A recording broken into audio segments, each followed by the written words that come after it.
Berdoa mulai.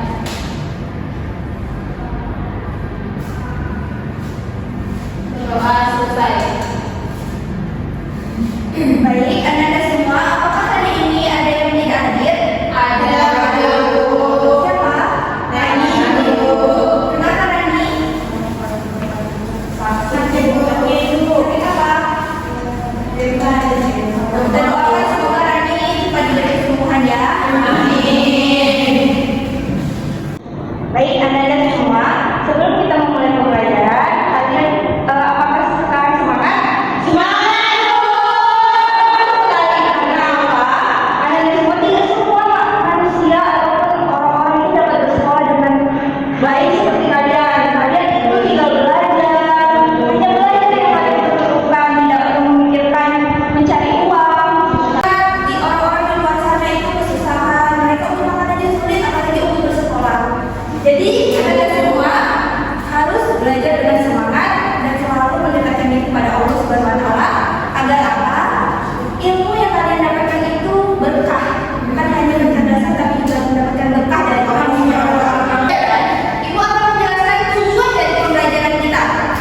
Tujuan pembelajaran kita yang itu anak-anak semua dapat menulis teks editorial yang dimana anak-anak semua itu dapat menulis teks editorial sesuai dengan struktur dan juga ciri-ciri di dalam teks editorial. Apa tadi? Teks editorial. Akan membahas teks editorial. Tapi sebelum itu, Ibu mau nanya dulu nih. Kalian pernah tidak membaca media cetak seperti koran, majalah, ataupun media elektronik? Atau kalian tahu nggak isu-isu yang sedang mulai dalam untuk akhir-akhir ini? Seperti apa? Banjir,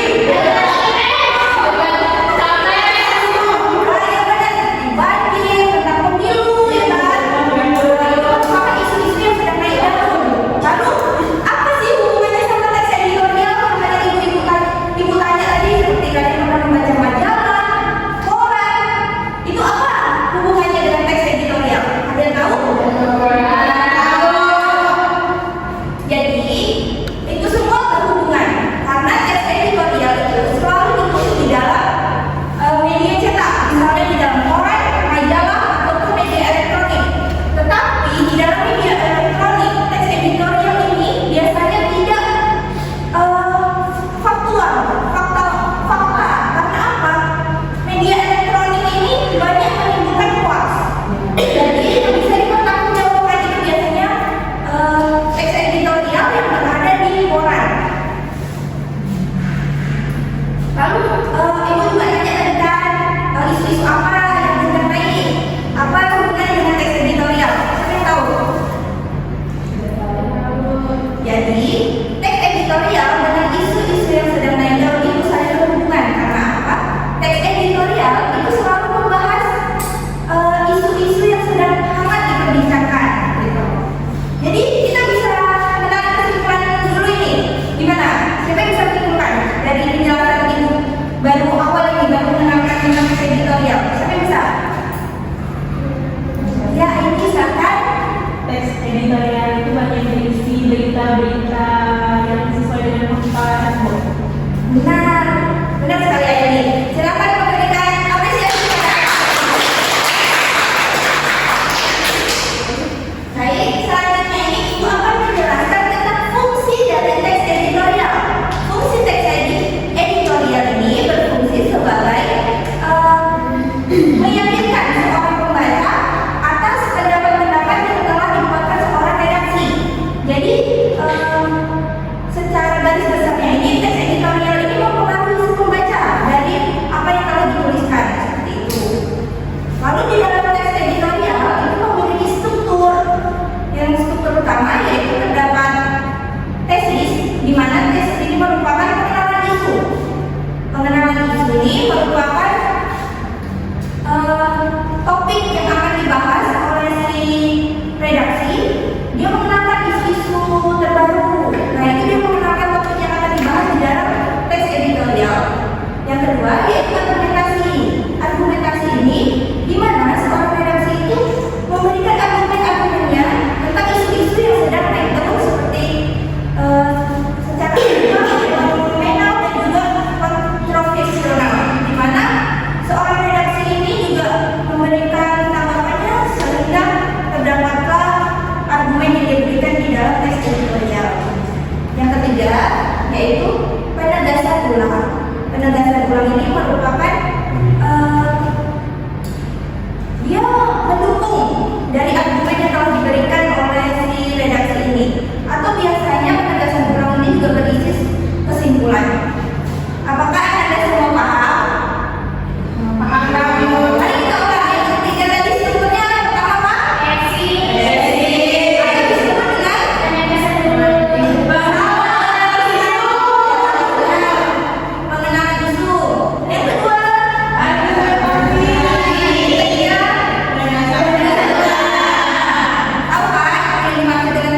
pemilihan presiden dan wakil presiden itu kan kita lihat di televisi, di koran itu pada siang malam itu saja beritanya kan. Nah, itu bisa menjadi tes editorial.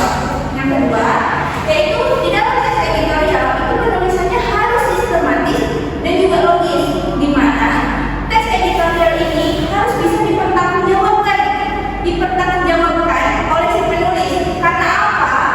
Tes editorial ini harus berupa fakta, tidak boleh tentang hal yang sembarangan dia tuliskan. Lalu yang ketiga, itu di dalam tes editorial bahasa yang digunakan harus baik, tidak boleh berdere-dere, harus jelas. Terus itu tidak boleh berdere-dere ataupun seperti tidak mudah dimengerti oleh pembacanya. Lalu selanjutnya kita akan membahas inti dari teks editorial ini, yaitu cara menulis teks editorial. Dalam menulis teks editorial itu sebenarnya hanya boleh dituliskan oleh redaksi media, tidak boleh ditulis oleh semua orang. Karena apa? Karena redaksi media ini yang memiliki kewajiban dalam menulis teks editorial ini.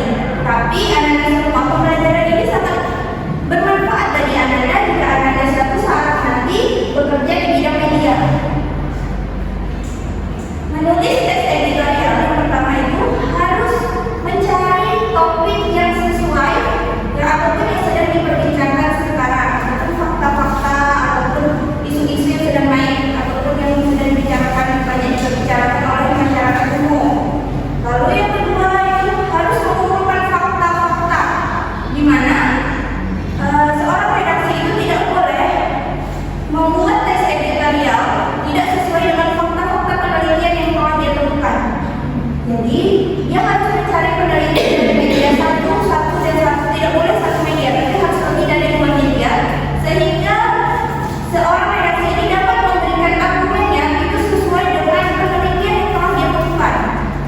Nah, yang keempat yaitu memberikan saran. Seorang redaksi dalam menulis teks editorial itu harus memberikan saran yang sesuai dengan apa yang dia tuliskan, tidak boleh sembarangan. Dan di dalam memberikan saran, seorang redaksi ini harus memikirkan apa yang akan dia dapatkan dari saran yang dia berikan itu, apakah akan berdampak positif ataupun negatif dari tulisan dia tersebut. Tetapi harus sesuai dengan fakta yang dia tulis. Lalu selanjutnya itu teks editorial setelah dibuat oleh seorang redaksi itu harus dilihat terlebih dahulu penulisannya. Apakah penulisannya ini sudah sesuai dengan EYD ataupun titik komanya sudah tepat, bahasanya sudah baku dan baik. Nah, jika dilihat sudah sesuai, sudah rapi, maka seorang redaksi bisa menguploadnya di sebuah media. Jadi itu tadi cara menulis teks editorial. Siapa yang bisa menjelaskan kembali cara menulis teks editorial itu? Kalau kita ulang dari awal, yang pertama yaitu menentukan topik yang sedang belajar diperbincangkan. Lalu yang kedua yaitu mengumpulkan fakta-fakta dari sumber-sumber lain. Ya kan? Yang ketiga itu memberikan argumen sesuai dengan fakta yang didapatkan. Yang keempat itu memberikan saran yang bermanfaat bagi pembaca dan tidak boleh semena-mena dalam memberikan saran, harus fakta.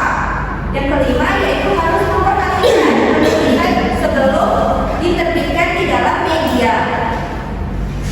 Baik, untuk lebih memahaminya Anda semua silakan perhatikan video yang akan Ibu tayangkan.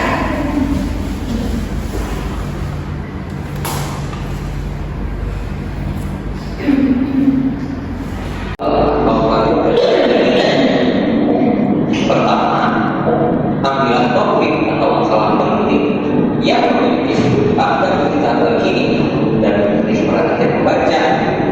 Lalu kumpulkan informasi dan fakta untuk meliputi melakukan objektif dan lakukan riset. Bagaimana Anda sudah paham dengan materi yang telah Ibu tayangkan tadi? Sudah. Apa ada yang belum jelas? Apa ada yang ingin bertanya?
Ini maksudnya sekolah semua. Ada yang ingin nanya apa tadi Pak? Coba isi saya maksudnya. Oh, gini ya, ada semua ini buat mohon didengarkan dulu ada semua. Ya, Bu. Jadi di sini buat kalian mau bertanya, bagaimana sih buat Topik di sini apa? topik yang maksudnya di sini apa ya? Maksudnya topiknya apa? Jadi ada semua dibebaskan dalam memilih topik dalam penulisan teks editorial ini, tetapi harus sesuai isu yang sedang naik ataupun yang banyak sedang diperbincangkan masyarakat umum sekarang. Tapi untuk pemilihannya terserah kalian mau itu tentang ekonomi, politik ataupun tentang pendidikan itu terserah. Itu beri kebebasan. Boleh silahkan. Ini sekolah namanya apa? Nama sekolah kita. Tulis di situ. Berarti kayak ada namanya. Silakan tulis di atas saya.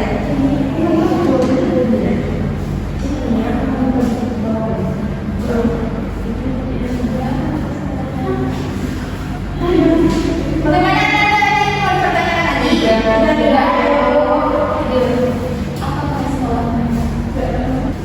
Anda semua apakah masih ada yang ingin dipertanyakan?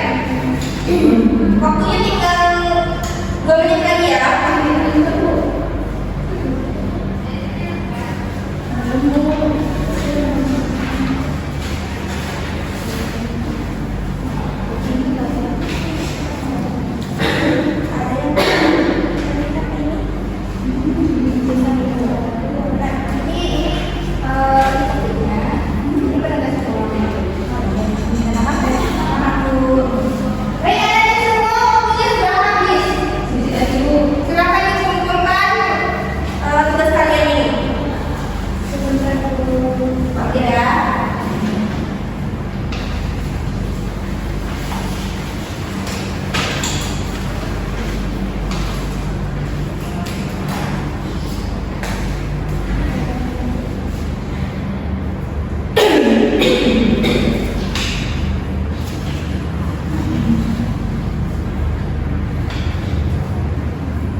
Baik anak-anak semua, di sini ibu akan memilih secara acak atau ada yang ingin bersedia maju membacakan teks editorial yang telah kalian baca.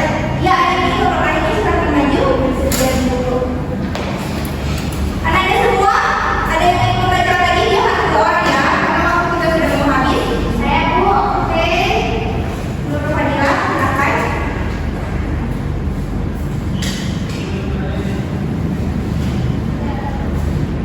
Langsung mulai Bu. Iya silakan. Mulai dulu. Semua di sini ibu mau kalian mempresentasikan teks editorial yang telah kalian buat. Siapa yang bersedia membacakan di depan teks editorial yang sudah kalian buat? Saya Bu. Ya Bu. Baik Nur Aini dan Nur Fadila silakan maju.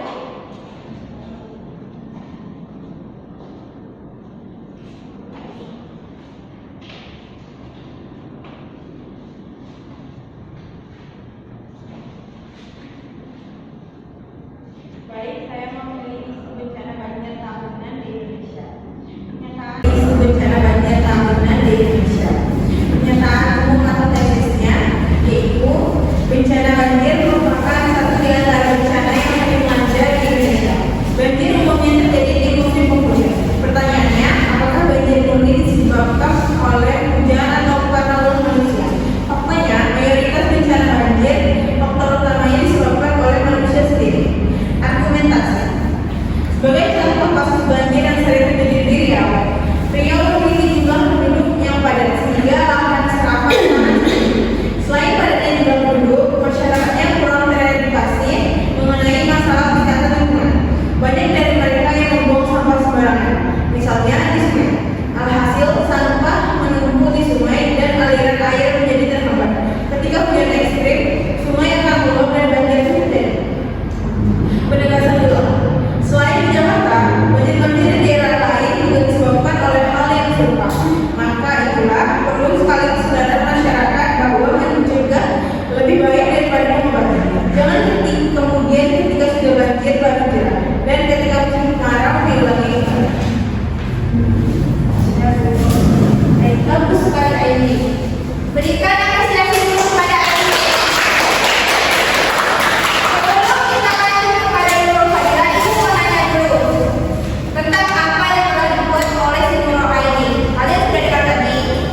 Indonesia, kata dia, ibarat bergerak di tengah kondisi ekonomi global yang memburuk. Namun, ujian ini jangan membuat kita lengah